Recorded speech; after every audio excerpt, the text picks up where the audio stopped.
নাম হচ্ছে শারমিন। দেশের বাড়ি হচ্ছে ফরিদপুর রাজবাড়ি।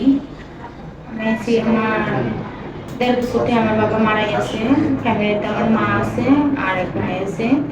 ঠিকই ভাই বিয়ে করে অন্য জায়গায় মানে আরেক জায়গায়, মানে আমার ভাই বিয়ে করে আলাদা খায়, মানে আলাদা খায়। আপনাদের দেখেন, একটু জোরে বলবেন, মানে যাই বলবেন দর্শক বিন্দুকে একটু জোরে বলবেন যাতে আপনার কথাগুলি ক্লিয়ার বোঝে। হ্যাঁ, মানে আপনি প্রথমে বলছেন আপনার বয়স যখন 1.5 বছর তখন আপনার বাবা মারা যায়।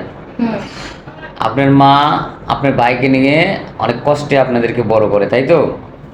এখন ভাই বিয়ে করে সে বউর কথা শুনে বা শ্বশুর শাশুড়ির কথা শুনে আপনাদের দেখে না, আপনাদের কথা শুনে না। মানে আমার মাকে নিয়ে অনেক কষ্টে আছে। আপনার মাকে নিয়ে আপনি অনেক কষ্টে আছেন।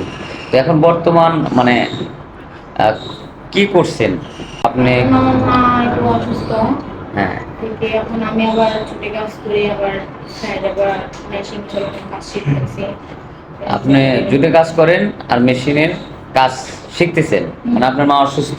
এখন যেভাবেই তো যেভাবেই হোক সংসার চালাতে হবে তো, যার কারণে আপনি আপনার মাকে নিয়ে মানে অনেক কষ্টে আছেন।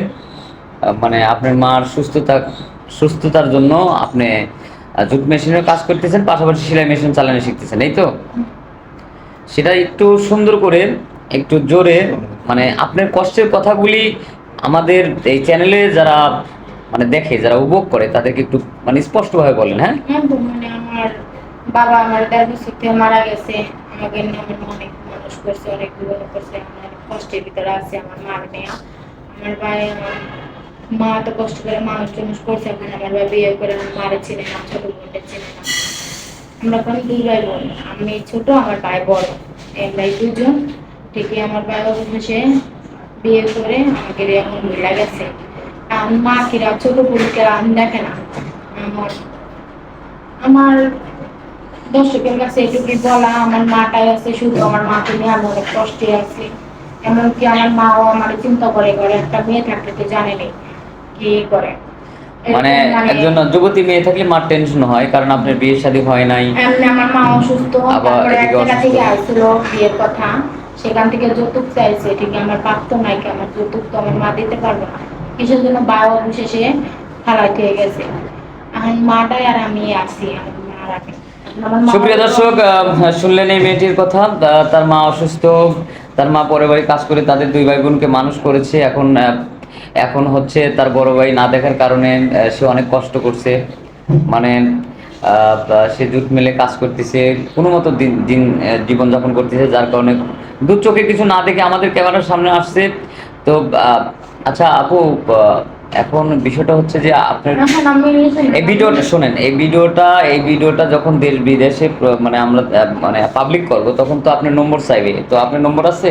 এখন আমি বাইরের কাছে একটা কথা বলবো যে আমার মার একটা বাটন ফোন ছিল, এখন নষ্ট হয়ে গেছে গা, সেই কারণে চালাতে পারিনি কোনো ফোন, কিনতেও পারিনি টাকার জ্বালা।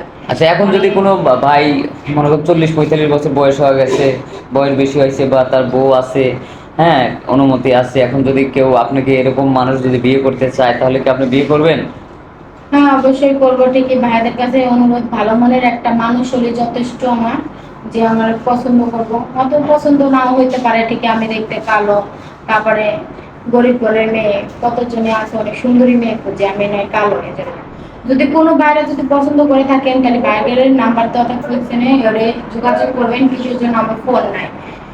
সুপ্রিয় দর্শক, আসলে মেয়েটার পার্সোনাল কোনো ফোন নাই। আমাদের স্ক্রিনে আমাদের নম্বর দেওয়া থাকবে, হোয়াটসঅ্যাপ আর ইমো থাকে। স্ক্রিপ্টটা আমরা বাড়াবো না। যদি এই মেয়েটাকে কেউ পছন্দ করে থাকেন তাহলে আমাদেরকে নক করবেন। আর সেই সাথে সবারই শুভকামনা করি। আল্লাহ হাফেজ।